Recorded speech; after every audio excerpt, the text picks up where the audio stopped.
So I was going to apologize to Frank for not showing him any of my what I was going to talk about in advance of this meeting, since he's going to discuss it. But I'm not going to apologize to him anymore because he pulled a trick on me. And the trick is that he put it after Professor Xiao and Professor Chen, and now I'm going to look very, very bad, unfortunately. So I apologize for that. I was asked to talk about the One Belt, One Road policy, and I want to, it's sort of an entree into that, is that this is an attempt to expand China's reach in the international trade sphere, and I thought that we should start by addressing the question of why, where China is at in terms of manufacturing, and this great angst or concern that China has about losing low-end manufacturing. And I can see where people are concerned, you know, stories of clothing moving to Vietnam. I read that this year, outward FDI manufacturing is up by 60%. So, you know, obviously the Chinese are figuring out that they really don't want to be here anymore. And of course, the great horrific news for at least the first half of 2015, which is that India was the largest recipient of world FDI for the first half of this year, displacing China.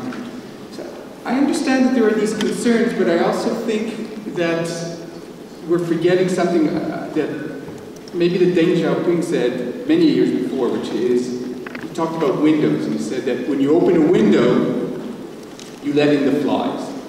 He said when you take a chance at something, not everything is going to go the way that you want it to go. Well, I also have some notion of windows in my own thinking. Actually, windows play a big part in my thinking. Because I think of a window as a product. And there are many windows that one can open. You can open, you know, low-end manufacturing, autos, you can open something much more sophisticated in ICT. And China has been opening windows. There's two ways to open a window. The first way to open a window is to have low wages. And China's been very successful opening windows that way. The second way of opening a window is to develop the capabilities, to be innovative, to provide something that sophisticated demanders of products are going to want. Now, it turns out that it's not possible to open the window both with low wages and with high quality. Why isn't it possible to do that? Because if you're producing high quality goods, goods that, you know, sophisticated demanders from rich countries want, that's saying that they want your workers to be producing. If they want your workers to be producing, then the labor markets will be tight. And if labor markets are tight, wages go up. So there's got to be a tension between being a sophisticated producer, that is to enter the window through quality, and to enter the window through wages. And that's the fact that China is trying to confront right now. Now, it's easy to talk about this at a very sort of informal way. One of the things that I've been very interested in pursuing with my own, in my own research, is to see just how general this phenomenon is. So what I did with my co-author, John Sutton, at the London School of Economics, we spent many years looking at a ton of data for 35 years, for 100 countries, for about 5,000 products, about 5,000 windows.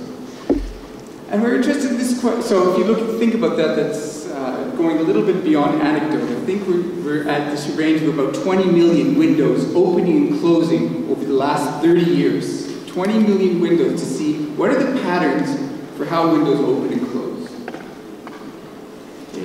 And what we found, one thing is very clear about China is that China's been opening and closing windows much faster than any other country maybe in human history. That the quality upgrading in China has been absolutely spectacular. But another question is whether the opening and closing of windows has a different pattern than what it's been elsewhere in the world. That is there something unique about what China is going through right now in terms of losing low-end manufacturing? And to answer that question, we have to put China in the context of these 20 million other windows that other countries have gone through. And the short answer is no, China is behaving exactly like every other country, developed country before it. And it is watching the low-end windows close. So for example, if we just think about three types of goods, a very low-end manufacturing good like apparel, something in the middle like steel, and something much more advanced like cell phones. And we look at, on the horizontal axis, we just think about quality improving for these goods. And on the vertical axis, we ask the question, what share of the world market does, say, China have for apparel? Well, I want you to think about what happens to apparel when quality of producing steel in China improves. As the quality of producing steel in China improves, China gains more world market share in steel. Demand for Chinese products is rising, demand for Chinese labor is rising. As it rises, costs rise for every industry, including apparel, and China starts to lose market share in apparel.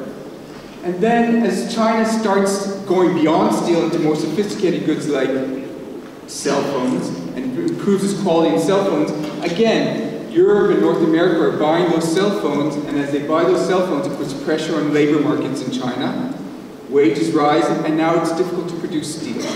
So these are things that we know about, we've a long time known about, and we've just tried, John Sutton and I have tried to quantify that. So we've taken all of these 20 million windows and tried to plot them in a way that is organized in this sense. So on the top panel we have goods that tend to be low-end manufacturing, only produced by poor countries. And the bottom panel we tend to have high-end manufacturing, goods that tend to be produced only by rich countries. And on the horizontal axis is how rich is the country, not in absolute terms, but relative to other producers of that good. What you see is, for apparel, or goods that are low-end manufacturing, to be a major producer in the world, you have to be not poor, but you have to be poor relative to other apparel producers. China is no longer poor relative to other apparel producers. It can no longer get into the apparel window. And likewise, to produce cell phones, you have to be rich relative to other countries that produce cell phones. And as Professor Xiao is showing us, we have places in China now, like Foshan, with GDP per capita was it close to 20,000. I think it was 17,000? 15,000. Canada is sitting at 45,000. So we're getting, places in China which are getting awfully close to, what you see in Canada. In fact, as an aside, I did have a question or a comment for you. It would be very interesting, what we do in Canadian public policy, where I do my work, that's my space, and we compare regions, we actually compare cities with cities. It would be very interesting to compare Foshan, for instance, with jurisdictions in Japan, and with cities in Germany like Düsseldorf, which are Frankfurt, which are very rich. And I think their GDPs per capita are quite a bit higher, maybe pushing 60 or 70,000. That would be a great comparison. All right, so it's clear to me that there is, that China should just stop worrying about losing low end. I also think that China shouldn't be worried about a middle income trap. It should be, I would use the word terrified. Terrified because of all the countries around the world on this planet that could break the middle income trap, it should be China. But to break the middle income trap, you have to deal with innovation. Everybody understands that. And to deal with innovation, you cannot be in a corrupt society. You have to be in a society that is guided by the rule of law, as Professor Xiao has emphasized right on his first slide. And why do you need the rule of law? You need the rule of law because innovation is done by people. It's done by very smart people.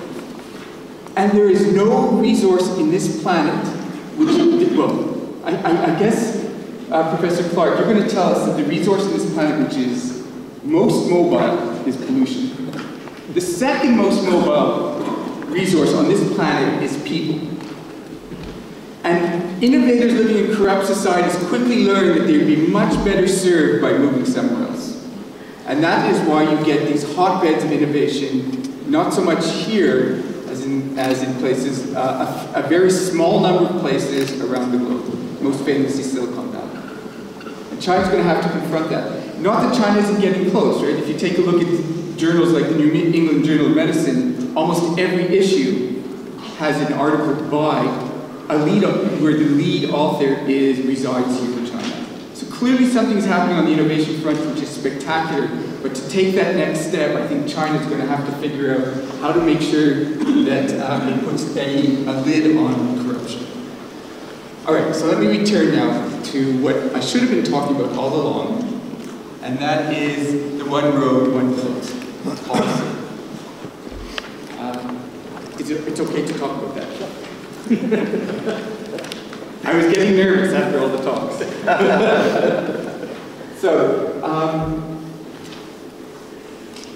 It's a great idea. It's a huge idea. I think all countries are concerned about how to promote their own exports, and China is now very, proactively engaging that issue. When President Xi announced it, back in 2014, was it at APEC? I'm not sure when he announced it. And it's part of the 5th plenum now. So it's an important policy. We're talking about $40 billion just for this policy, plus the AIIB, so the Asian Infrastructure Investment Bank, has another $100 billion set aside. So we're talking about huge sums of money. Now, where are these huge sums of money going to? The first step, I'm going to guess, I could be wrong about this, but the first step is going to go through Central Asia on the road to Europe. The end point of that road, Europe, is tremendous because there you find the sophisticated consumers who are going to drive Chinese innovation. But in between lies some of the most corrupt countries in the world. Extraordinarily badly governed countries. And badly governed countries are going to pose challenges for China. But rather than talking about just China, let's just think about what it means to invest something like $40 billion in infrastructure. And I'm going to give you Canadian examples. So this is a scandal in Canada, in the city of Montreal. You have here, the story is that for every government contract by the city of Montreal in infrastructure and construction, between the company would overinflate its contract and then kick back to government between 3 and 10% of the contract. It would either go to individuals in the government or go to political parties, both of which are corruption. And what you see on the top is, citizen engagement, citizens protesting this event when it was started to leak into the press. You see in the press the mayor of the city of Toronto was on television trying to defend what had happened, and well, defend meaning to deny that it was happening. It wouldn't just be him, it turns out that all the mayors, even around the cities near Montreal, were implicated. And as a result, a higher level of government, in this case the province, instituted a very public commission. The commission was on TV every single day, every single night. There was government broadcasts of what the commission was doing. Here's an example. The commission was interviewing the most, essentially, I think nobody had any doubt that this person is involved in the mafia and the construction. So what you have is a very open, transparent process to try and deal with the corruption, which is something that, unfortunately, I'm not sure that China will have quite that openness in tackling corruption. So that's one thing that China's going to have to deal with. But there is more. There's more. If I were advising the Chinese government about how to set up governance structures that would help to deal with corruption, obviously this kind of transparency is going to be much harder for the Chinese government than for the Canadian government, but I think there are things that the Chinese government can and should be doing. So the first of those to me would be recognizing that this One Belt, One Road policy, planning is going to be more important than building. Because you're going to be, if you're not careful about what you plan, you're going to end up building airports in places that will never use those airports. You'll spend billions of dollars in places that will never use that money. You know, these are places which are not nearly as dynamic as China. So you have to start thinking about where are the returns highest to infrastructure policies. And we know from numerous studies that those are energy, communications, transportation, and not to be forgotten, maintenance. If you build a road in Central Asia, it has to be maintained. Otherwise it becomes useless quickly. You know, the Brazilians have lots of examples of that, thinking about their own road building into parts of the Amazon. The other thing is, this is an IMF study of 134 countries looking at the efficiency of their infrastructure investments. Roughly half of all infrastructure investments are a complete waste of money.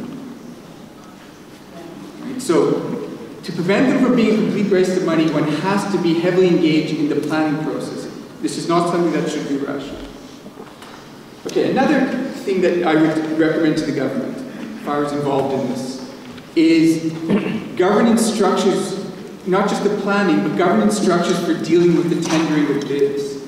So what we do in Canada, for instance, is we set up, for major infrastructure projects, we set up independent bodies, which are independent of government and independent of industry, to look at the bidding process. Okay, so this is a technical issue of how do you decide which bid is best. Okay. The next thing that I would definitely recommend is that the AIIB not rely so much on the Chinese Development Bank and the CIC, and instead rely more on things like the World Bank and on the Asian Development Bank. In other words, organizations which lie outside of China. So it will give credibility to the process, but it will also give you at least one more check against misspent funds. The next thing that I would recommend is that China start to become a signatory to various international transparency agreements on corruption. So for example, I don't have a picture, but I should have brought one. Canada's most important engineering firm, SNC-Lavalin, has just been in court with the Canadian government on criminal charges of violating what's called the FCPA, the Foreign Corrupt Practices Act. The Foreign Corrupt Practices Act says that no Canadian can bribe a foreign official. If they do, it's a criminal act. It's not just a civil suit, it's a criminal act. So SNC-Lavalin has been accused of bribing Libya to the tune of $100 million. Many countries in the Western world are signatories for the FCPA. Okay? And its previous incarnate. The US was the first to do it, but countries like Germany, where corrupting foreign officials was considered legal practice, have now stopped it. So China should become signatory to the FCPA. There's also similar agreements that are sectoral in mining. So China should become a signatory of that. These are agreements which ensure that agreements between both countries and firms, which say that firms are not allowed to make payments to governments unless they document it carefully. And then under the agreement, there is a watchdog agency which looks at the government books, looks at the firm's books, and makes sure that what the firm says it gave to government, the government says it got from the firm. And in the area of mining, there's obviously huge scope for corruption, and this Mining Transparency Act, I think, would be very important to sign up on. I think the last recommendation I would make, this is a hard thing to make in the Canadian context, but easier, I think, in the Chinese context, where there's less independence of the Supreme People's Court. Chinese firms will now be dealing with very corrupt firms in very corrupt countries. And there will be issues of jurisdiction when there are civil suits. There are bound to be breaches of contract, and there's going to be a lot of discussion about which court has jurisdiction over these. Now, it's sometimes called the law of laws, which is jurisdictional law. China is not very transparent or clear on its law of laws compared to other countries.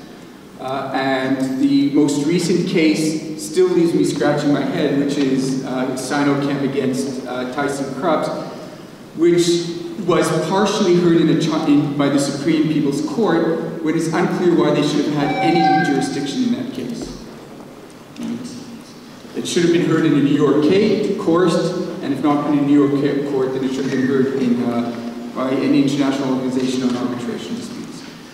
So China needs to make it much clearer to all the actors involved what the law of laws is in this country, so that foreigners writing contracts with Chinese firms understand exactly how those breach of contract will be litigated.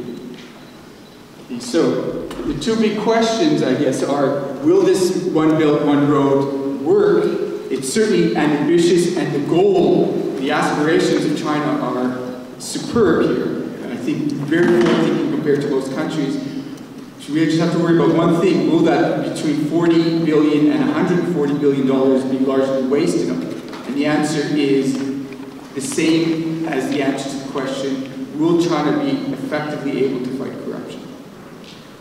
Thank you.